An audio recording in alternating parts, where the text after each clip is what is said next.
Yes, we can see your screen, please. Okay, thank you very much, everyone. So my name is Lionel Ose Esima. I am the Afrobarometer Assistant Project Manager for Anglophone West Africa and North Africa, and I'll also assist the project manager for the Francophone countries. So I am here today to do a presentation on the Afrobarometer findings for round 9 on assessing the gaps on Africa and greater progress on education.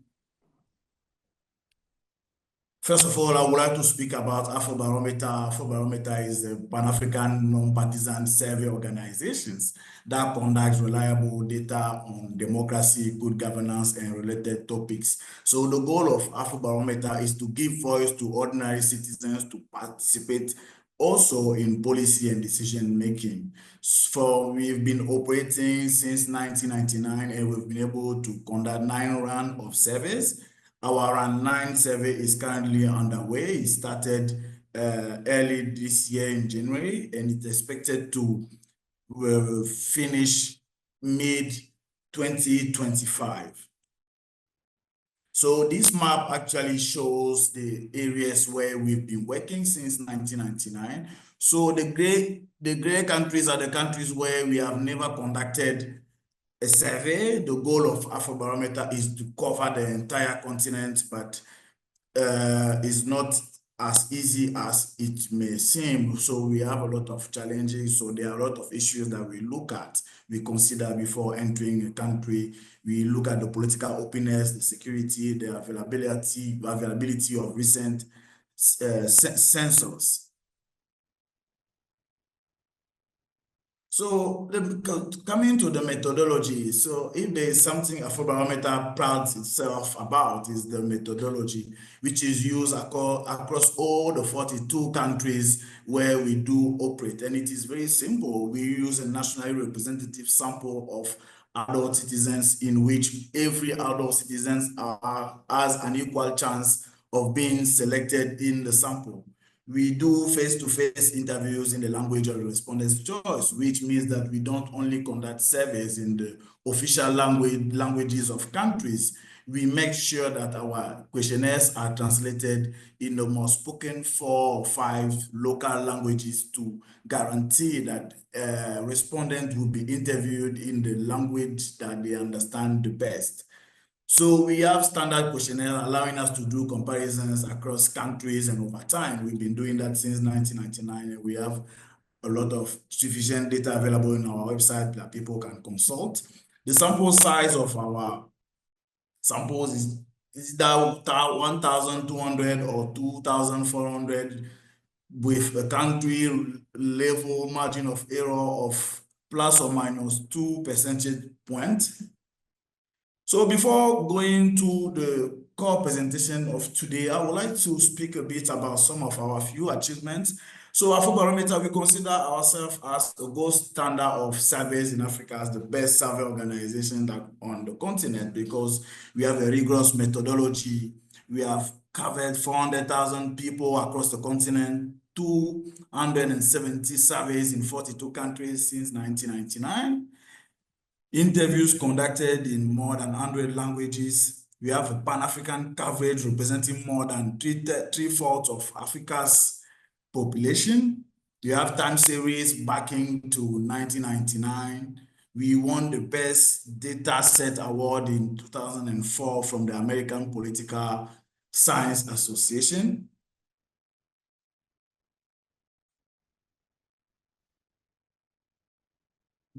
So packing relevant data into tailored form for various stakeholders, we maintain production lines of countries, dispatches, Pan-African profiles, and other publications. We have rapid response to trending conversations. An example of that is the COVID-19 pandemic. When we started our AIDS survey. At that time, the COVID had not broken, but immediately it started, though we have started the round. So we incorporated questions related to COVID-19 in order to make sure that it will be part of the discourse after we finish collecting data across the continent.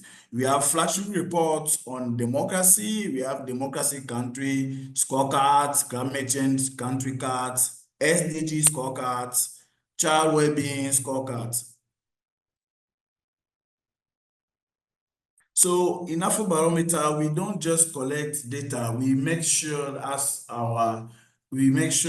our data is being put out there, it is in the media, people are sharing it, is being used for policy, by policy makers, by journalists, academics, in order for the voice of the people to be in the public discourse. So we have standard topics. As I was saying, we do democracy and governance, corruption, service delivery, government performance, economic conditions, poverty, and also special topics under which we have gender equality, gender-based violence, climate change, migration, media freedom, fake news, and so on and so forth. So now let's delve into the key findings. So the first one is the educational attainment.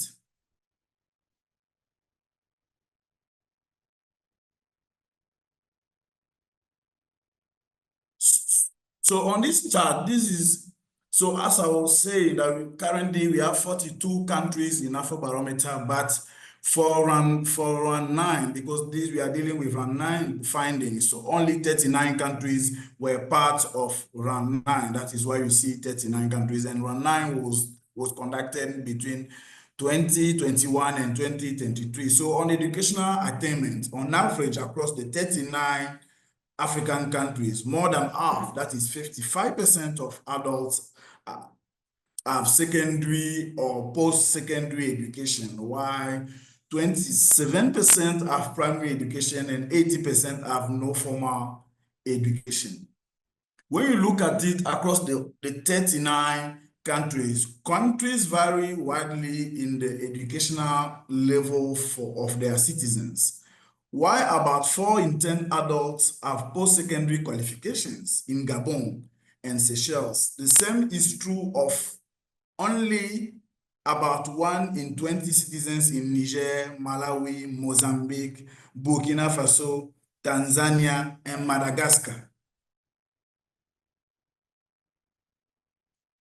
So what we do in Afrobarometer is that we usually disaggregate the data into socio-demographic groups in order to have a clear picture of what the data is, the story that the data is telling. So when we are disaggregating by age group, survey findings confirm that on average, younger Africans have more education than their elders. Across 39 countries, about 2/3, that is 65% of respondents aged between 18 and 35 have had at least some secondary education, compared to 52%, 44%, 35% for their progressively older cohorts. Educational attainment by the other demographic groups. So we see on this chart that educational attainment varies significantly by respondent demographic characteristics. Women are less likely than men to have secondary or post-secondary education, and more likely to lack formal education altogether.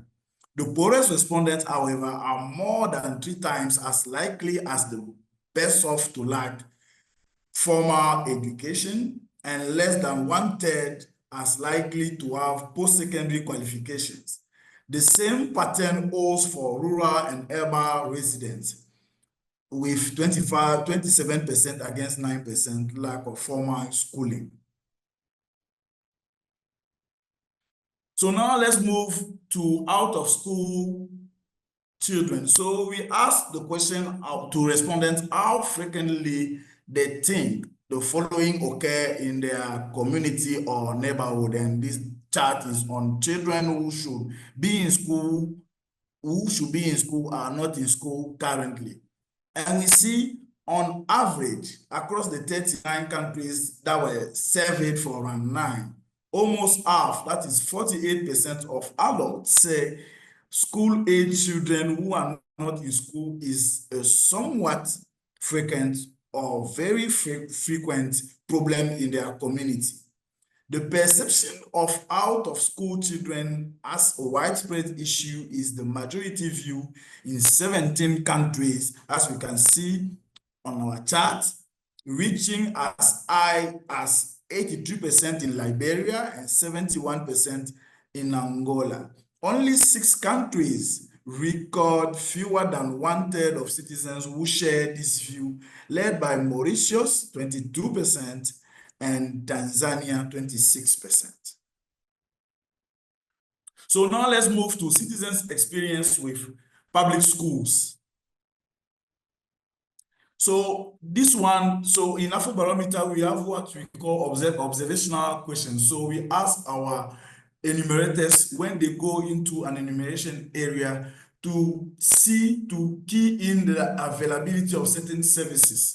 So what usually happens is that it is the supervisor who does that while the other members are doing the survey. So the supervisor goes around the enumeration area and sees whether some services such as police, health clinic, schools, post office are available in the community. So this chart is about availability of schools, and we see that on average, across the 39 countries, the Afrobarometer enumerators found that 83% of the enumeration areas, they visited at least one public or private school within, at least one public or private school within easy walking distance.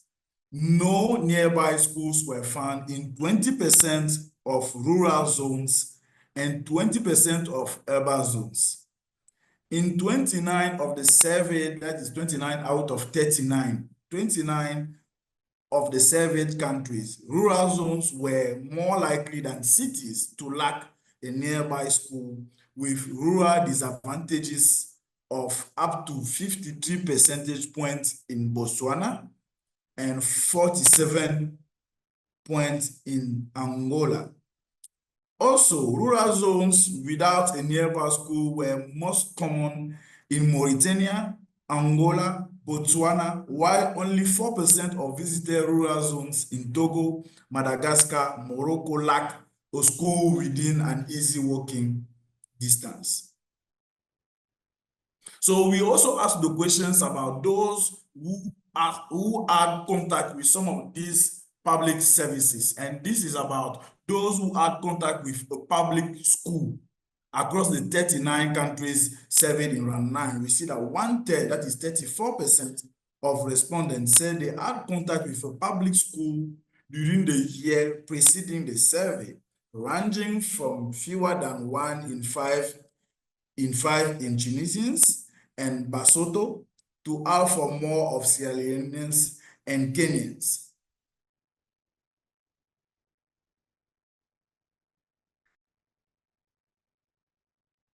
So we are also asked the respondent the ease of obtaining those services, those public services. So across the 39 countries survey, among the respondents who had contact, it is important, this is stipulated, that this chart is only about those who had contact with the public schools.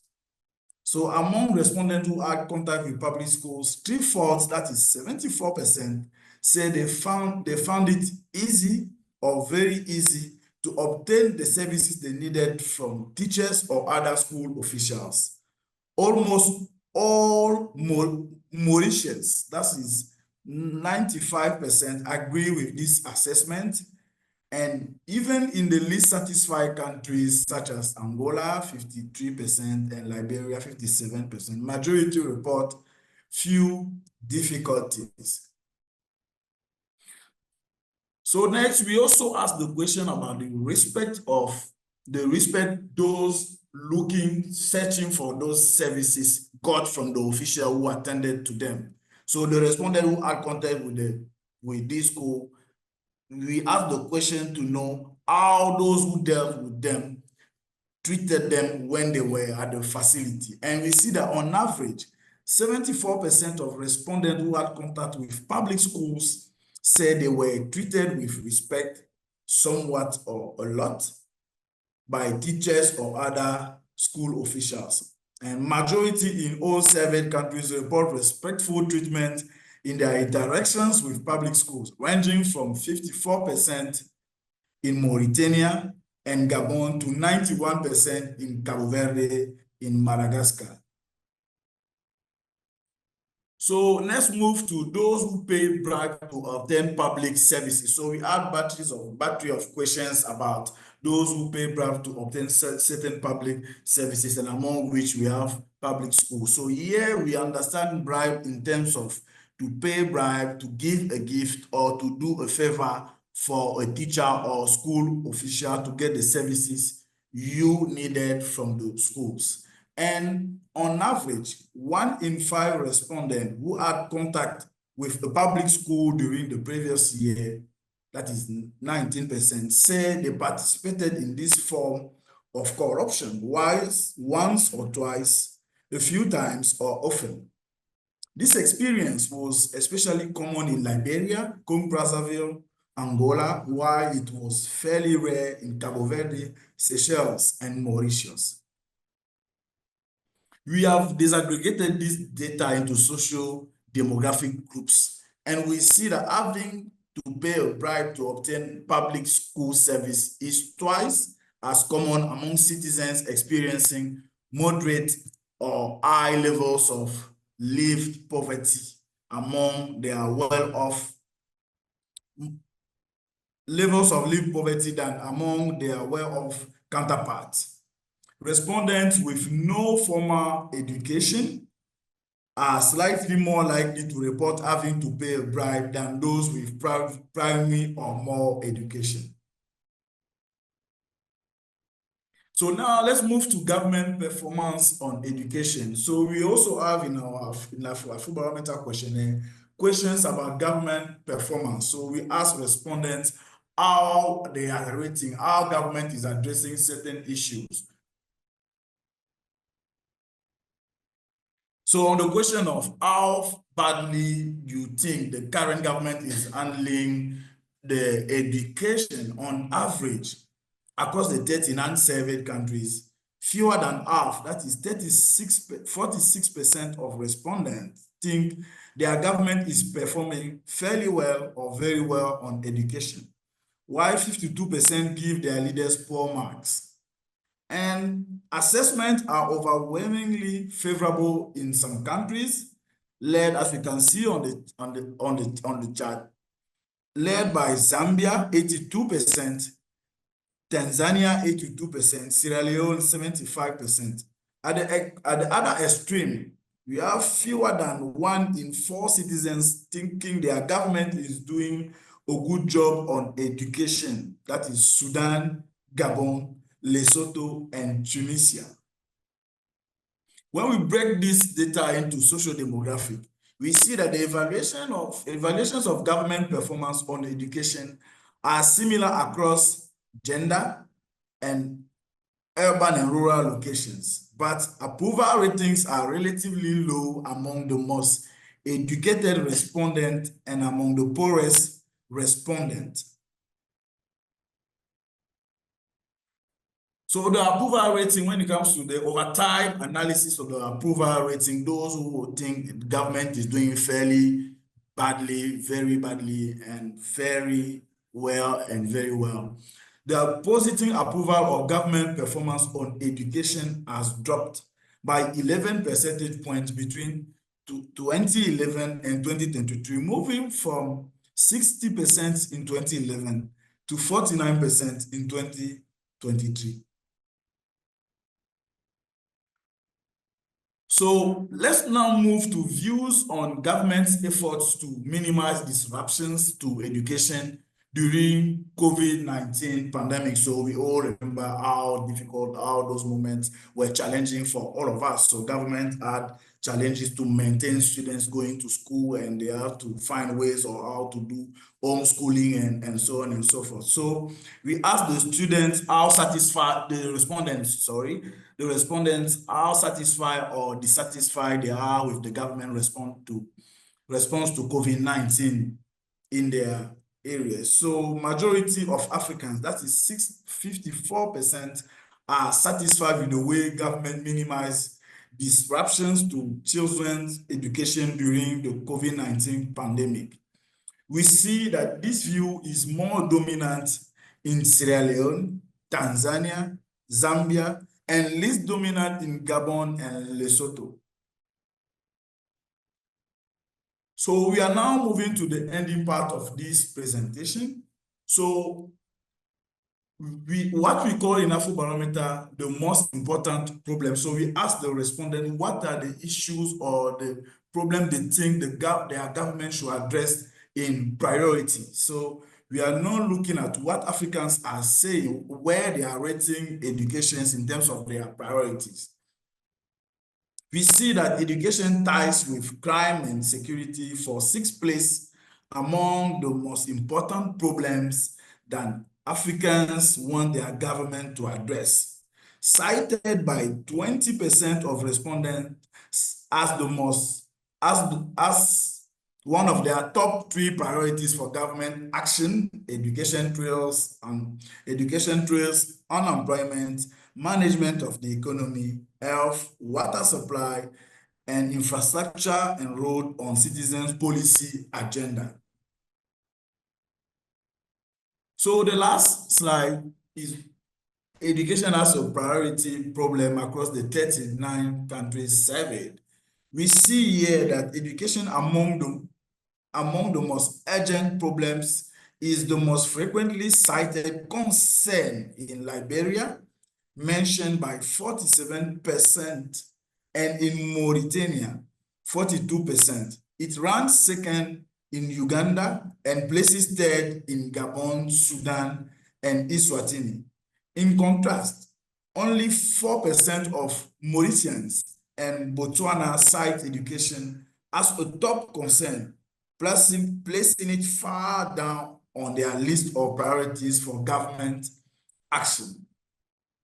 So thank you very much. I have come to the end of this presentation. I am open for questions, remarks, if. Thank you very much, Lionel, for your very succinct presentation.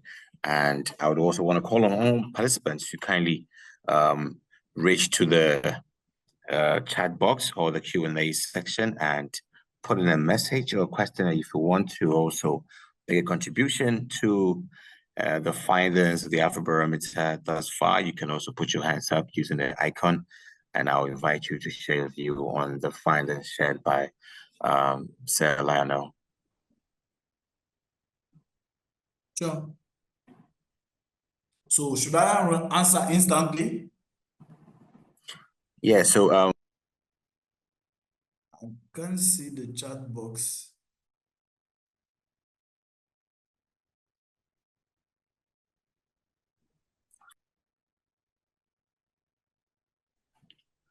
when there are comments or questions coming in, you can note them down and address them. How that's okay. Okay. Okay, so Lionel, let's try and take some questions. So basically, what are some of the reactions from your participants when you go to the field to undertake data collection? I mean, sometimes you have people trying to resist being participants of your research, and also the varying demographics that you meet on the platform, you meet when you go on the field. Do you have a particular demographics that you are able to look for? You actually work with everybody you meet out there in terms of data collection? So thank you. So the reactions, let's say, across the continent are positive. They are more positive in certain countries. There is this culture survey in some countries, and in some others it is gaining ground, but let's say reactions are positive. So what we do is that we train our respondents on how to address, how to go to people, how to on ethical issues, how to handle service. So it minimizes these kind of challenges on people being non-welcoming to see us in their houses. So the response to that is very simple. So our experience so far has been good. People are open. So in terms of the demographics, as I was saying when I was talking about the methodology, so what we do is very simple. We use a nationally representative sample of the entire population. We want our sample to be representative and to be reflective on the national population. And for that, we work with the census statistical offices in all the countries where we do operate. So we give them those details, and they do the sample for us. And we make sure that every region, and we use the urban-rural proportions, the same as in the national population. We interview 50% male, 50% female in our sample. So that is how we do our demographics. So we just make sure that everything represented in our sample is reflective of what is in the entire population.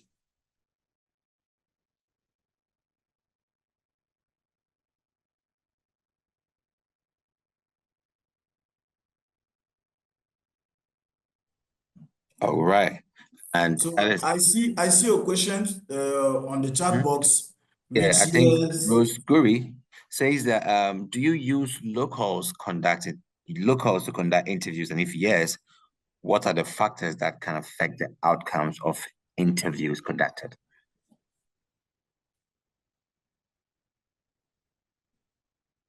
the factors that can affect interviews conducted is the respondent's bias, is the interviewer bias, interviewer dishonesty in doing the job. That is why across all the 42 countries where Afrobarometer operates, we invest considerable amount of resources, both human and financial, to train and form them in order for them to go to the field and minimize those challenges on how to pose the questions, how to do the community entry when we are going to an enumeration area, how to address to the respondent, how not to react to whatever facial or verbal expressions they can face while they are conducting the questionnaire with the respondent.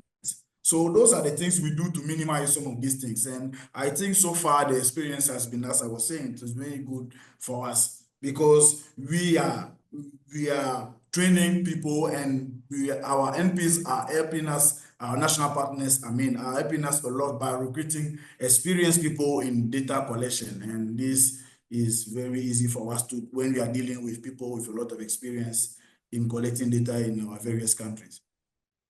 Okay. And you have David Besa who's saying, which year was the survey conducted? So the round 9 survey was conducted between 2021 and 2023. So our rounds of surveys usually last, let's say, 1.5 years or 2 years. Okay. All right. So we have Angela James. Angie, let's hear from you.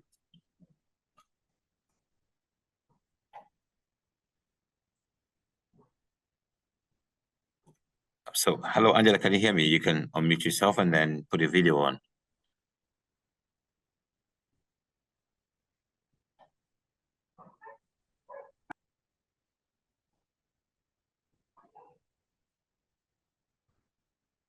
Okay, and you mute. Good. All right. Go ahead, Angie. Okay, can you hear me now? Very well. Okay. So thank you so much for all this wonderful work. And really, if you think about it, it is so expansive across so many countries. I want to know, so what does one do with all this data with regard to policy and practice across the education institutions for all these countries? So what are we going to do about it? Now that we know, what can we do? Thank you so much.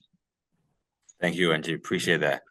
All right, so Lionel, as you are actually a field man in statistics, and you have the findings. What do you suppose we do with it?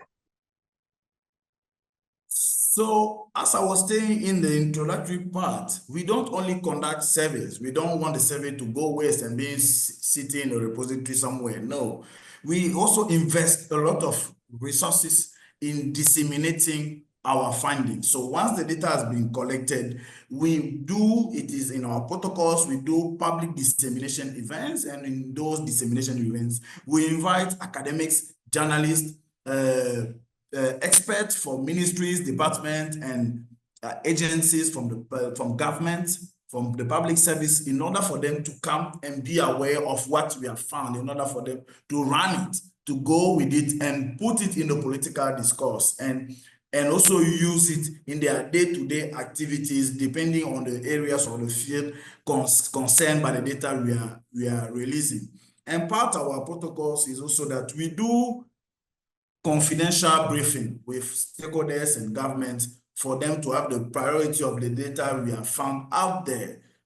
So data findings on such a topic like education are very interesting for any government across the continent. So once it is there with the mechanism, the dissemination mechanism we are putting there, I think every government should be concerned to pick it up and see what they can do with it.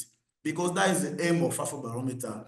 We interview the people, we give them the voice, a voice that ordinarily people will not go for. So they tell the government, not to Afrobarometer, they tell their leaders, this is what we think about this. And it is in return, in the work of the leaders to take the data and do whatever they want to do with it in terms of bettering the lives of the people. Very Lionel for that response. And we have a couple more questions in the chat box, and let's take this from John P. Stevens, and he wants to know, how was these biasness controlled to minimize prejudice and gender indifferences? And he supposes that perhaps there were some biases, and how were these gender biases controlled or minimized to just try and mitigate, say, social prejudice and gender indifferences? What do you have to say to this?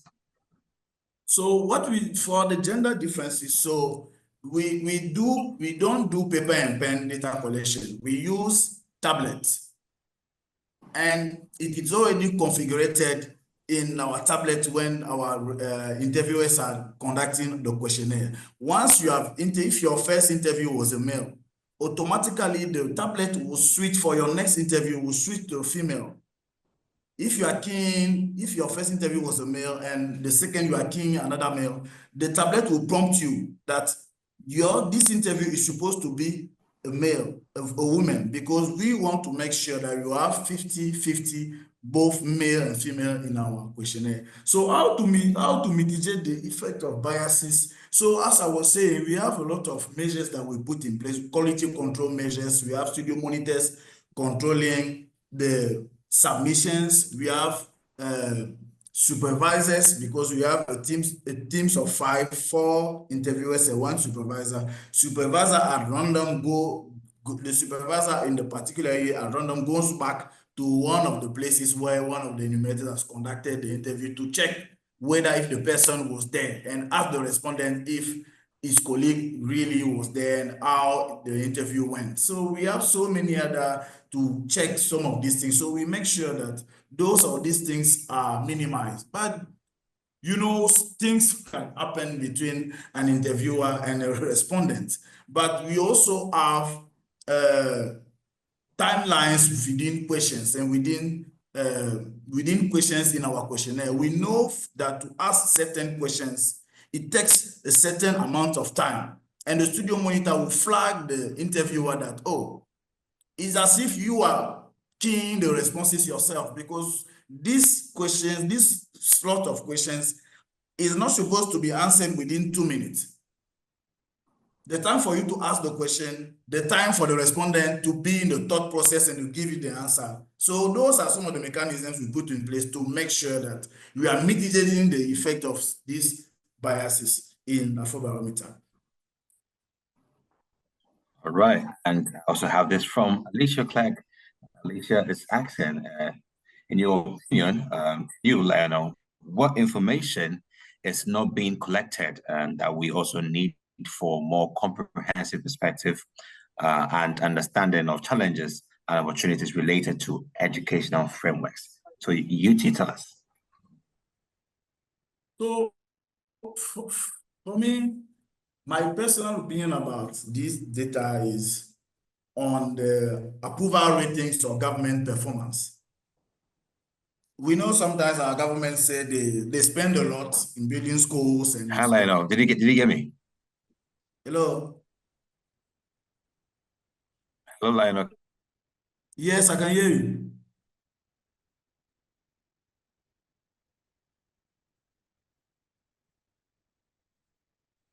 Hello. Can you hear me?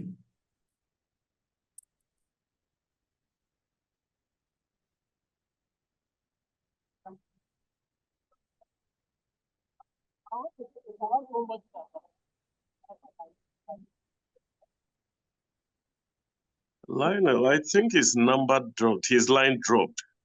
Oh, okay. So it's not from me. Thank you for the explanation.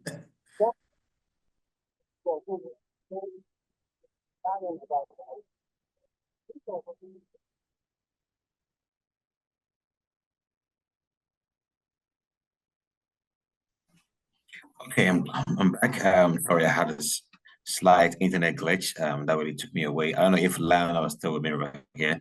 Lionel, are you still with me? Yes, I'm here. Yeah, apologies. I missed you. I just was asking on behalf of Alicia, who wanted to find out. I just want to reach out to Alicia's question about if there was any other thing that you work on or any other findings that you've gotten that will be beneficial to other educational frameworks. I want to read. She said, in your opinion, what information is not being collected that we also need for more comprehensive perspective and understanding of challenges and opportunities related to educational frameworks? Unfortunately, the Afrobarometer questionnaire, as bulky as it is, cannot comprise everything. We will have to add supplementary questions, but those who make the questionnaire, which is already very long, just imagine someone coming to your house and eating 1 hour and a half of your time in the very busy day is not an easy thing. So we can't put everything. I know what we have there is sufficient enough to start a discussion on how we are faring in terms of education, but I think maybe we should also add on the quality of the service from the teacher side or from the respondent, what are they feeling in terms of the services government is providing in terms of education. So this one is, the one we have is more judged on the availability of the physical service. So maybe we need to know the content, the quality of it, how it looks like. And those are some of the questions we need to address because they also affect our way the children in school are being taught, and they also chew the teachings from the teachers. So that's what I can say about it. Okay, well, I have two new messages that I'm going to combine it together and have you address them. One is from John P. Stevens. He feels very concerned about the findings you gave earlier, and he's saying that has any follow-ups been made to see if the government are in line to integrate into their works and to better the lives of the citizens and students in higher education institutions with the findings you gave. He wants to know if any follow-ups have been made and if any actions have been made thus far, because they are very distressing. Yeah, of course. So those data are available in our website. We have a lot of governments across the continent, a lot of MDAs using Afrobarometer findings in articulating the development in certain areas. So it is big, as I was saying earlier, it is picking up. In some countries, it is Afrobarometer is well known. The data are widely used by government workers and so on. In some countries, it is started, but the response to that is yes. So if I have to respond to that, a lot of MDAs are using, not only MDAs, other CSOs, academics, journalists are using Afrobarometer to write stories about what is happening in the country, to link the Afrobarometer to the contextual stories happening in our various countries. So the data is there and it is being used in the political discourse, but not equally in every country across the continent. And the final one is from Rose Guri, and she wants to find out, how do you choose your topics?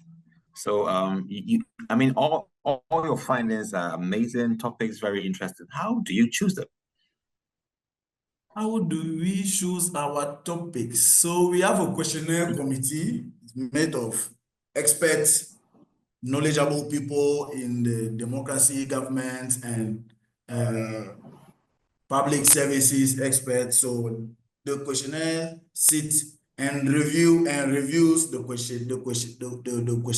questionnaire after every round. So we usually keep about 60% of the questions from the previous round in the new round. So that's why you see that we can do trend analysis dating to 1919, from 1999 to date, because some of these questions have been asked since the inception of Afrobarometer, and every round, depending on what is out there on the context in which we find ourselves in the continent, we see if we can incorporate some of the issues. For instance, for round 8 and round 9, we immensely asked a lot of questions about COVID-19 because it was out there.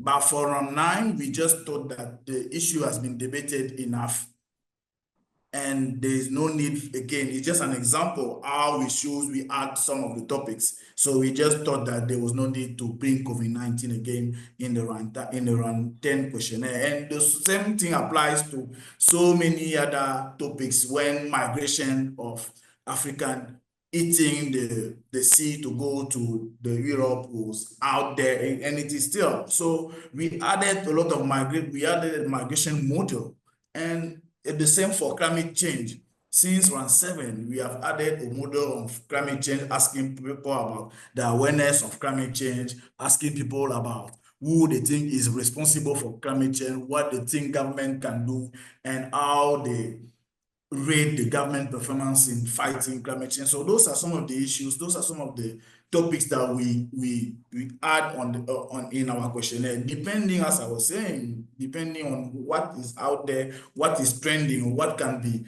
beneficial for our citizens, what can be good for our government, for them to use for the benefit of our people. Great. So at this point, I'll say a very big thank you to you, Lionel Osei Esima, for your participation. In fact, apologies that you were in the meeting right from the beginning, but we didn't know that you were chosen to be the representative for Afrobarometer. We didn't get a communication. That's why we still passed you by until we got to know that you were doing it and not Caleb. So apologies to you, but we're glad that you still made time and then you made up to do the job. Appreciate that. So you can actually reach to your reaction session and give him an applause to say thank you, Lionel, for the session you've taken us through about how the Afrobarometer operates and how you come up with your findings. More grease to your elbow as you go get us data to make decisions for the African continent. Thank you very so much. There are more questions in the chat.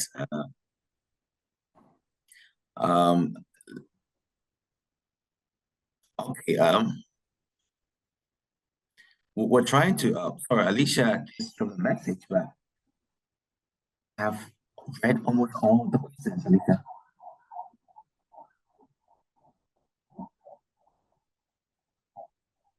Oh, sorry. Hi. So, hello. There is a question on there's a availability question I didn't read. of Afrobarometer. Okay, you said okay, yeah, you can address it. Go for it.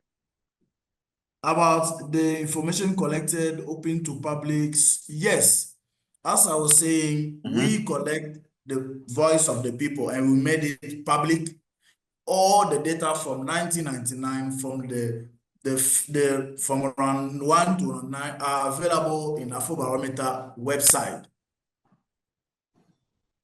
Data is there. You can go to the analyze section on our website and you just choose the topic, the round and the country, and the analysis will be run for you. You just select the topic you want to do analysis on and then it will be there. It is available. We have a lot of dispatches, disseminations, papers which have been written on so many various issues, economics, political, social. So everything is there and it is available free for African citizens.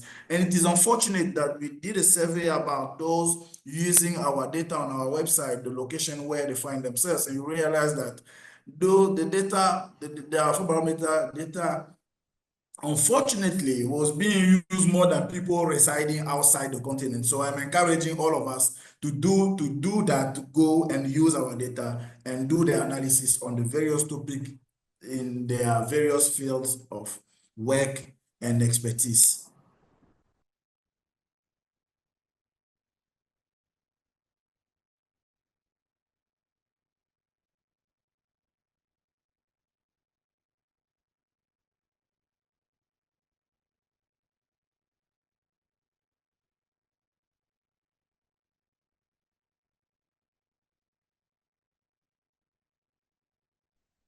Hello, is it Okay. nice?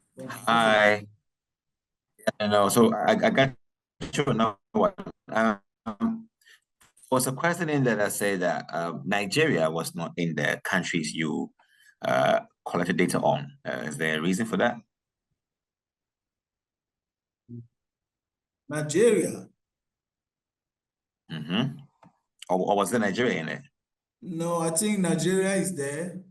I just opened my PowerPoint presentation on the education priorities.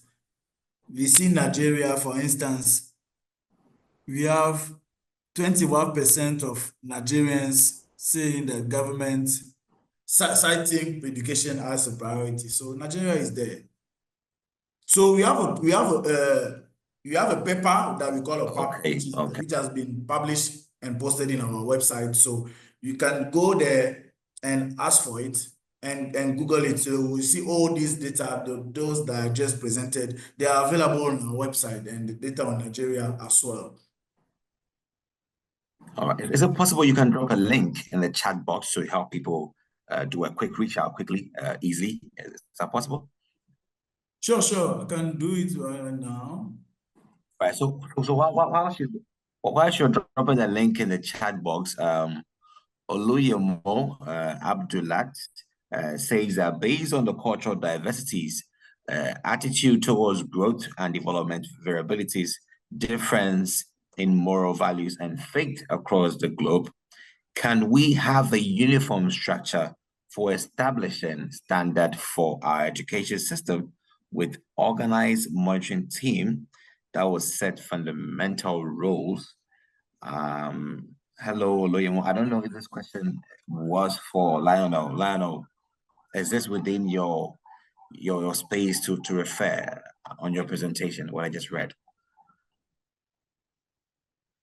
So it's not directly linked to the presentation I just made or to our findings, but my response to that is that everything lies within the will of our leaders.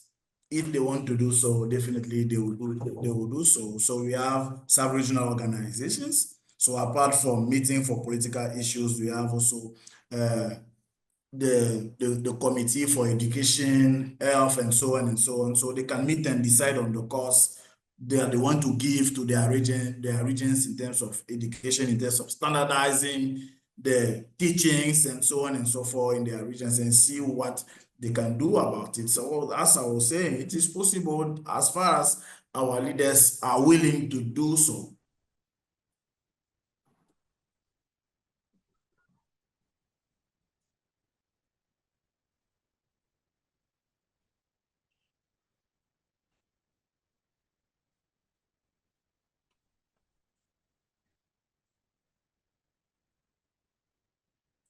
Hi, Lionel, can you hear me? Yes, I can hear you. Okay, well done. So at this moment, I'll just ask everyone, if you can, just reach to your react section and give Lionel an applause, a thumbs up for his time. He's done so well and doing a presentation, also addressing all the questions that came in the comments as well. Lionel, this one is for you, just from me to you. Do you find that over time, your data that you've collected, can you say that Africa or African governments or African institutions are actually making data-driven decisions? Because Afrobarometer has been in existence for a long time, conducting researches to social, political, health, and a whole lot more. Do you think, or do you find that African governments are actually making or are still making data-driven decisions, which are engulfed around your finance and a whole lot more? Do you have any prospect towards that on their willingness to do so? From where I sit, I would say, generally speaking, it's not a trend across our continent. As I was saying, it is picking up in some countries, more in the English-speaking countries than in the French-speaking countries or Lusophones, but it has started. It is a long way. It didn't happen just overnight in the other regions of the world. So in our side too, we need to start it and push more for it to happen. We need to do a lot of advocacy to push, to compel our leaders to have a data-driven approach in our development. But as it stands now, it is not a general trend across our continent. Okay.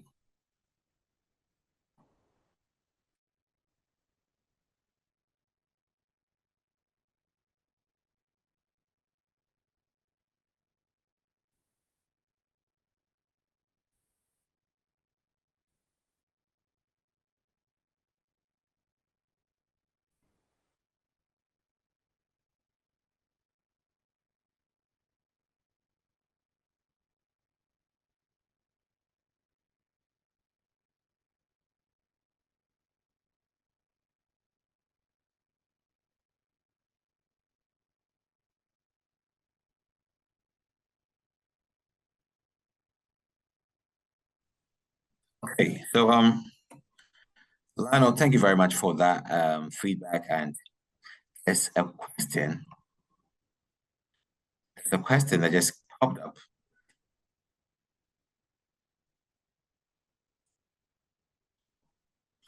It's not showing. I don't know if. Yeah. Okay. If you like. Okay. So nice. Let me just thank Lionel for his time and his contributions. I think that that is where we would be bringing the session on Afrobarometer to an end. If there are any more comments or contributions, you can put your hands up and I'll engage you. We can do this for a while as we get ready for the last session of the day. And the session for the day, which is the last one to climax today, which is day 3, is the 21st century Pan-African education, building strong institutional frameworks for economic and educational advancement by Marcus Garvey, Institute for Human Development and Center for Global Africa USA. So this session is the last but not the least of the day.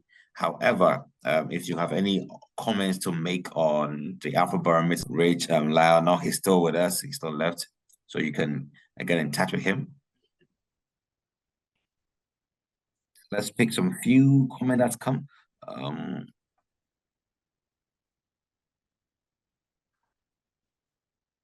Okay, so I suggest contact sharing via the comment section. I think today's Partners Day, so this way, through this program, you can also build partnerships as well.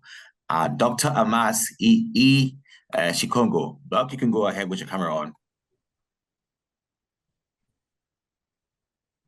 Well, Thank you. thank you very much. I'm calling from Namibia, or I'm joining from Namibia, from the University of Namibia. I actually want to follow up on the question that you asked yourself, because you asked a very important question and it was answered, but I'm also wondering whether the answer itself was based on any data also because that response, I think we also need to interrogate it, whether there has been any monitoring to see whether the data has been actually used or not, or it's just a feeling that the governments, they are not actually using this data. So maybe that is another topic on its own for a barometer to actually do, so that they can give us We much more actually have empirical time. response. We have time. We have time to discuss what you're bringing on, but we have time to discuss it. So go ahead. Go ahead. Yes. So I'm just wondering whether we have empirical data on that, the response itself, because the question you're asking is very important, and otherwise the data being generated so much, if it's not really being used, and there's no system to monitor how it's being used, then it will end up just being useless, just being there online and being used by others and stuff like that. So I'm more curious about the empirical nature of the response itself, whether it's something.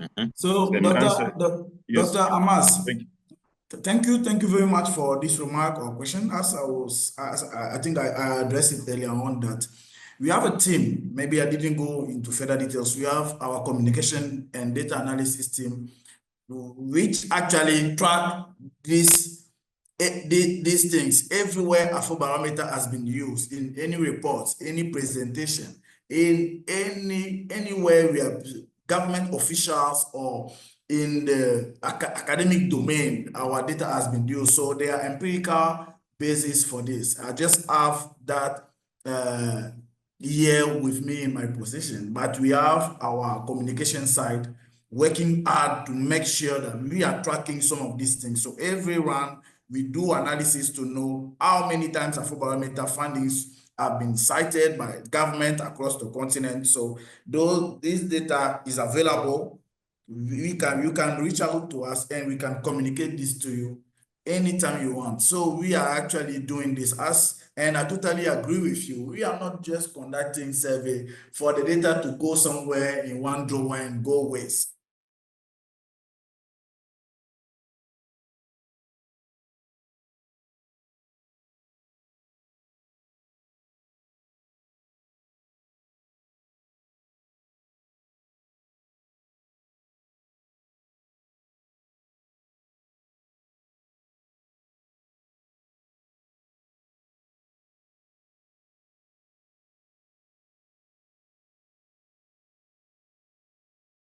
For that in Ghana, Zimbabwe, and so many other African countries.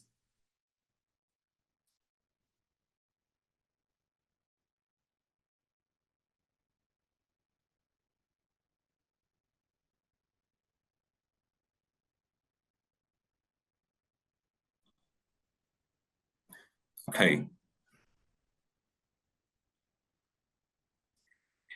All right. So I don't know, would you want to add anything more, or you want more questions in the house?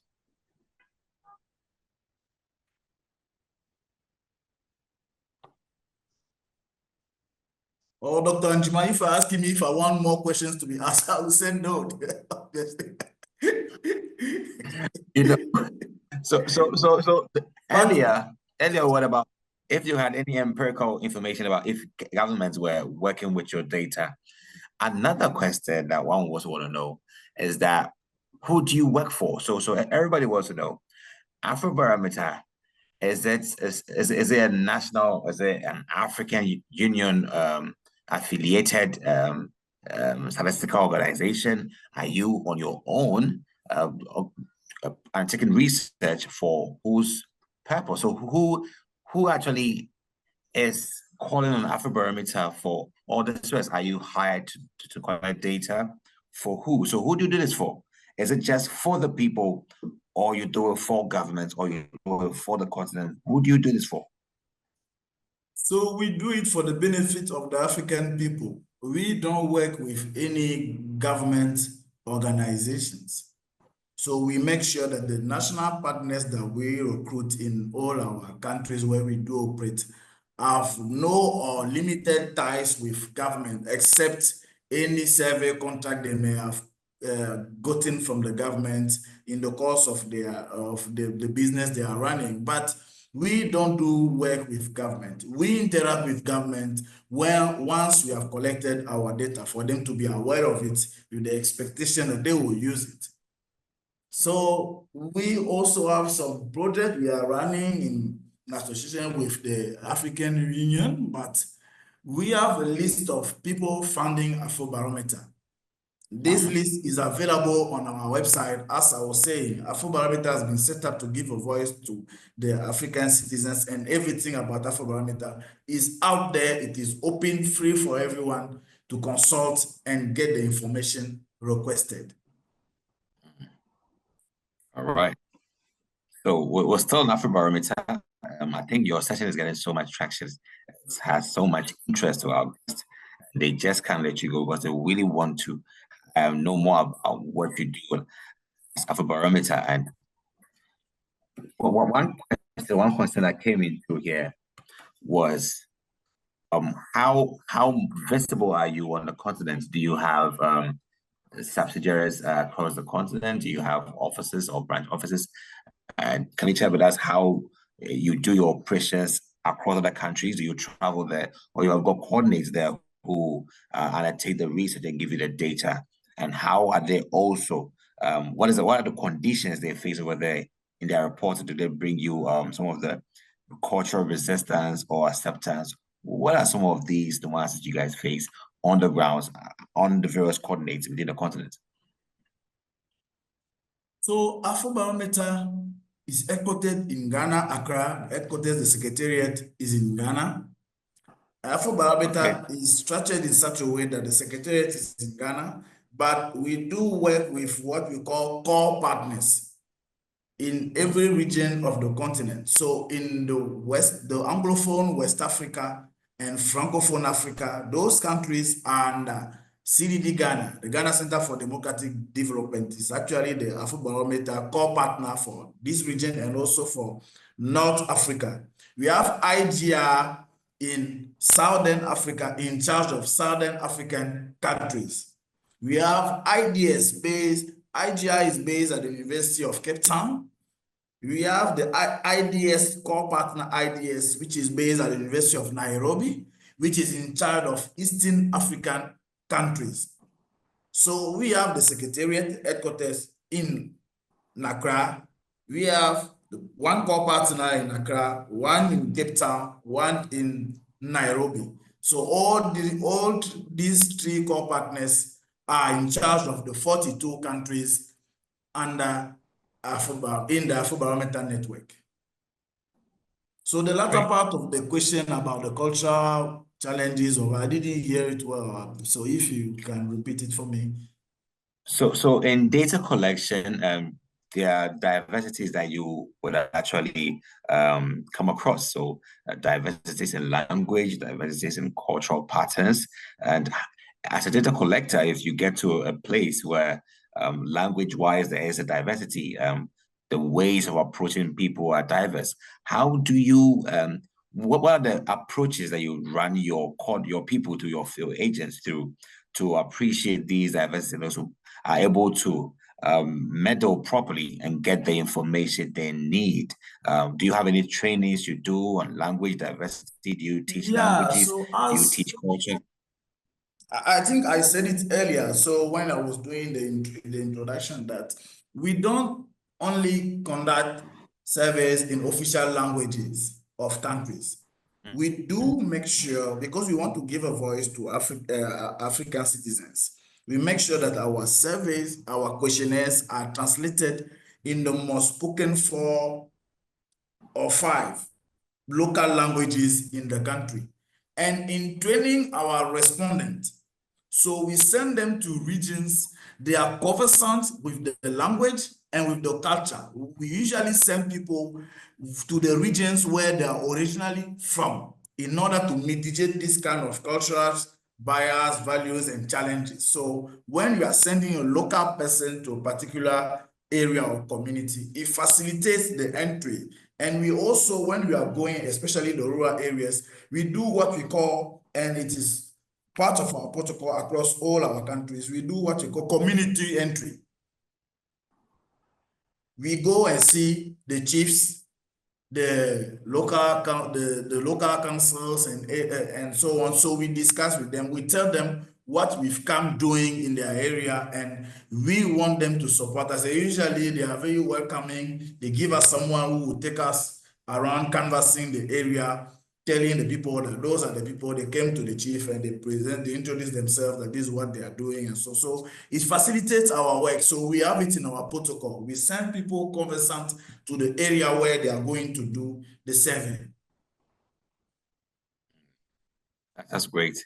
That's great. And you know, if you do a survey on your own very, I would say, balanced scale, your questions are norm-aligned. However, when your findings come out, do you get any backlash or attack from political parties saying that your findings actually go against the party's regime? Do you get those kind of brawls from political parties or, I would say, political? Yes, we have got instances where we have got some in some of the countries, especially, you know, we have a lot of questions about corruption, trust in institutions, approvals of government performance in addressing key issues concerning people daily lives. And, you know, naturally, sometimes those in power are not taking those results in good faith. What we have constantly received as a backlash is people trying. So at first, people were trying to fight our methodology, but we have been able to demonstrate across the years that our methodology was robust. It was very solid, statistically coherent, and so those attacks have diminished across the continent. So, but the backlashes are I would say are normal and natural. Government will always defend himself if there are findings out there saying they are not doing a good job, in order for the people or the political opponent to pick it up, not to pick it up and run away with it and do their political discourse around it, saying that even the Afrobarometer. So we have this. The opposition political parties are using our data in majority of the countries to attack the government. Then the government, in response, also attacks either Afrobarometer or the opposition political party. So we have had some over the years, and we think is not, I will not say natural. I think it's normal for government to respond to that. Maybe they are not responding the way they should, but it is what it is. There is a reality we have in our continent. Yeah, it is what it is. There are a lot of people on this platform who have heard you speak, and they actually love what you do as data collectors, who bring out findings which are very, very interesting and overwhelming. If anybody wants to be a field agent to collect data for Afrobarometer, or let's say I want to be part of the field people to lead the course of collecting data, how can one do this? How do what's the steps to be part of the field team to collect data for Afrobarometer? I think every national partner in every country has his own method of recruiting field workers. Okay. But what I would advise someone to do is to make his ambitions to conduct Afrobarometer known to the organization to running Afrobarometer in the country, sending an email, contacting them, letting them know, sending a CV. I know you recently did this survey, but in the next round, I would like to be part. This is my CV. Those are my areas of interest, and so on and so. So make yourself known to the people. And when times comes, when they are selecting usually majority of the national partners, they recruit 50 or 60% of people from the same group of those who conducted the previous survey, but they are always new faces, and any African willing to be part can be part of those new faces. provided that the person contacts the appropriate organization in charge of Afrobarometer in the country.